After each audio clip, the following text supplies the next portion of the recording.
Hello friends, welcome to my YouTube channel. आज हम पढ़ाने जा रहे हैं हिंदी साहित्य में कुछ आज हम पद पढ़ाने जा रहे हैं जो कि विद्यापति जी का है। इससे पहले हम विद्यापति के जीवनी को भी बता चुके हैं। वो क्या करते थे, कहाँ उनका जन्म हुआ था, कहाँ के वो रहते थे। वो बिहार प्रांत के मधुबनी जिले के अंतर्गत बिपशी नामक गाँव में रहते थे। उनके बारे में हम सब कुछ बता चुके हैं। आज हम लेकर के आए हैं उनका दूसरा पद। चलिए हम लोग उनके पद को देखते हैं। उनका पद है कि भल हरि भल तु काला, खनपित बसन खनहि बग छाला। यानी कि इसमें विद्यापति जी कह रहे हैं कि भल हरि भल तु काला, खनपित बसन खनहि बग छाला। यहाँ पे विद्यापति जी विष्णु को भी सही बताए हैं और शिव को भी सही बताए हैं। उनकी कमियों को और खूबियों को भी बताए हैं। चलिए हम लोग उन पर प्रकाश डालते हैं। कह रहे हैं कि भले शिव ही हैं और भले विष्णु भी है। ये जो पद है, विद्यापति ने शिव और विष्णु के एकात्मक रूप का वर्णन किया है, जिसमें कि शिव और विष्णु की एक साथ प्रार्थना करते हुए विद्यापति कहते हैं कि आप दोनों अच्छे हैं और आपकी कलाएं भी अच्छी है।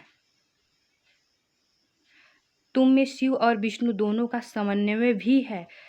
और कहते हैं कि खनपित बसन खनहि बग छाला।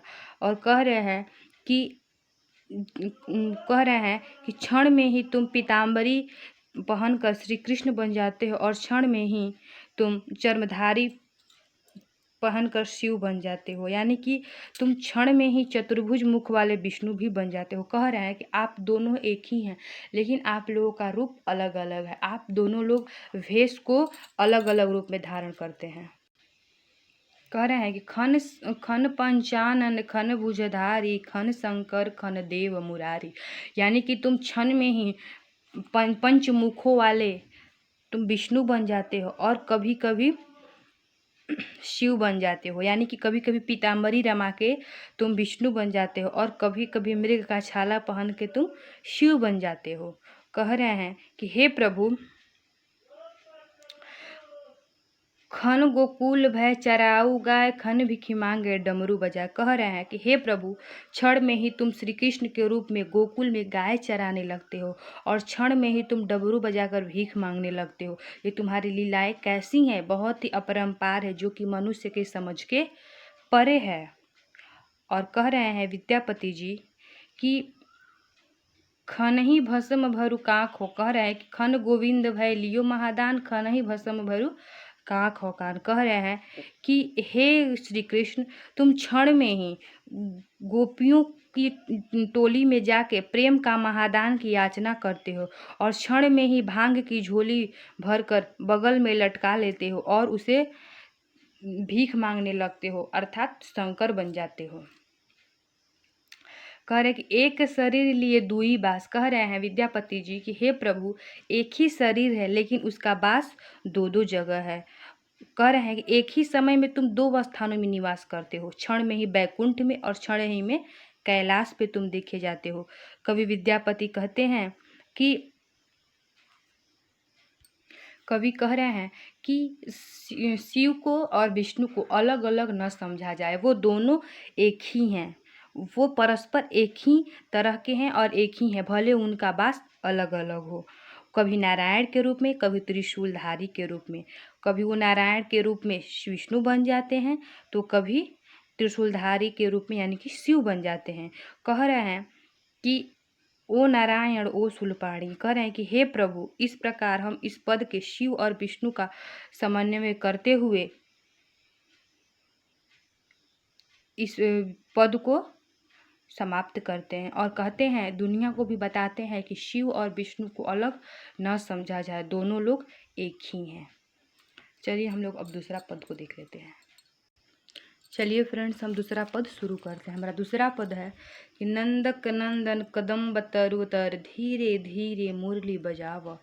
प्रस्तुत पद में विद्यापति जी ने श्री कृष्ण की वंदना की है, क्योंकि जो विद्यापति जी थे वो श्रृंगार के अनंतम कवि हैं और श्री कृष्ण श्रृंगार रस के देवता हैं। एवं ये कविता का जो है वो काव्य नायक भी श्री कृष्ण ही है। तो इसीलिए वो क्या किए हैं कि श्री कृष्ण और राधा के जो मिलने के लिए विकल है यानी कि व्याकुल है, उस समय को इस पे दर्शाए हैं। और क्या कहे हैं चलिए हम लोग देखते हैं। इसमें वो बोले हैं कि नंदक नंदन कदम्बक तरुतर धीरे धीरे मुरली बजाव।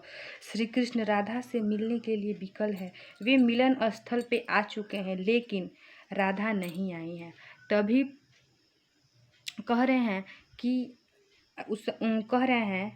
कि वह मान कर बैठी है कि राधा की सखी कृष्ण की विकलता का वर्णन कर उसे जानने के लिए उत्प्रेरित कर रही हैं और कहती हैं कि हे राधा, नंद के पुत्र श्री कृष्ण कदम के वृक्ष के नीचे बैठकर मधुर मधुर ढंग से मुरली बजा रहे हैं, धीरे धीरे तुम्हें बुला रहे हैं। समय संकेत निकेतन बैसल बेरी बेरी बोल पठाओ। वे पूर्व निर्धारित मिलन स्थल पर यानी कि जिस जगह पे हमें मिलना है उस जगह पे समयानुसार पहुंच गए हैं। जो समय तुम दी थी उस समय पे वो पहुंच गए हैं। वहां बैठकर बार बार मुरली बजा बजा के अपनी मधुर स्वर में वो तुम्हें बुला रहे हैं। हे राधा, तुम कृष्ण के पास जाओ, वो तुम्हारे मिलने के लिए विकल हैं। और श्री कृष्ण धीरे धीरे मुरली की आवाज़ में तुम्हारा नाम ले ले करके तुम्हें बुला रहे हैं। हे राधा, तुम मेरी बातों को सुनो। हे श्यामा, मुरारी की धुन को सुनो और तुम भी उनसे मिलने के लिए चलो। और उनकी सखियां राधा से कह रही हैं कि हे राधा, वो जो कृष्ण है कदम के पेड़ के नीचे, वो मिलने के लिए व्याकुल हो रहे हैं और तुम वचनबद्ध हो और वो भी वचनबद्ध है, इसीलिए तुम्हें उनके समीप जाना चाहिए। समय तोरा लागी अनुखैने विकल मुरारी जमुना तीर उपवन उद्वेगल। कह रही हैं सखियां कि हे राधा, तुम्हारे लिए जो श्री कृष्ण है वो जमुना तट पर उपवन के नीचे बैठ के मुरली बजा रहे हैं और विकल हैं, वो तुम्हें देखना चाहते हैं। फिर ततहि निहारी, और बार बार वो पीछे मुड़ मुड़ के निहार रहे हैं और तुम उन्हें दिखाई नहीं दे रही हो। और वो बार बार तुम्हें देख रहे हैं, वो तुम्हारी रास्ते को देख रहे हैं। गोरख वेचिनी अबैते जैते जनी जनी पूछ बनवारी। जो उधर से जो गौ रस बेचने वाली प्रत्येक ग्वालिन आ रही हैं, उससे तुम्हारे बारे में पूछ रहे हैं और कह रहे हैं कि वो कहाँ है। हे राधा, तुम मेरी बात पर थोड़ा भी ध्यान दो और तुम अपनी खुद की बुद्धि से सोचो और तुम श्री कृष्ण के पास चली जाओ। तो माधव तुम्हें बुला रहे हैं।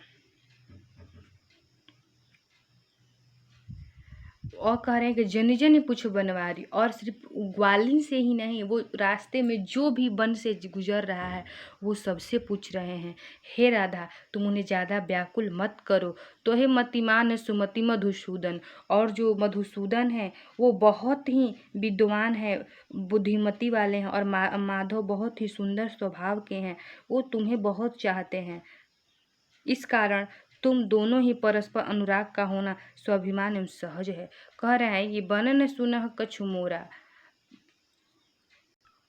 कह रहे हैं कि बचन सुनहु कुछ मोरा। सखियां राधा को समझा रही हैं कि हे राधा, तुम मेरी बचनों पर ध्यान दो, थोड़ा भी मेरे बातों को सुनो और श्री कृष्ण से मिलने के लिए जाओ। और कह रही हैं कि तुम मेरी बातों पर ध्यान दो और जाओ। भनई विद्यापति सुन बरजौनी। वो विद्यापति कहते हैं कि हे रमणियो, हे राधा, तुम मेरी बातों को ध्यान दो, नंद किशोर की वंदना करो, उनसे मिलकर उन्हें प्रसन्न करो। इस प्रकार विद्यापति ने इस पद की वंदना द्वारा अपने काव्य में विषय वस्तु का निर्देश दिया है। विदह नंद किशोरा, कह रहे हैं कि विद्यापति अपने भाषा में राधा को कह रहे हैं कि हे राधा, श्री कृष्ण व्याकुल है, बेचैन है, तुम जाके उनसे मिलो। यही इस पद में विद्यापति जी ने कहा है। और ये भी कहे हैं कि राधा और कृष्ण की जोड़ी अपरंपार है, वो दोनों एक दूसरे के लिए ही बने हैं। इस दुनिया में सबको उसी प्रेम के तरह रहना चाहिए और सबको एक अच्छा इस समाज में संकेत दे रहे हैं। Thank you, have a nice day. और मिलेंगे नेक्स्ट पद के साथ।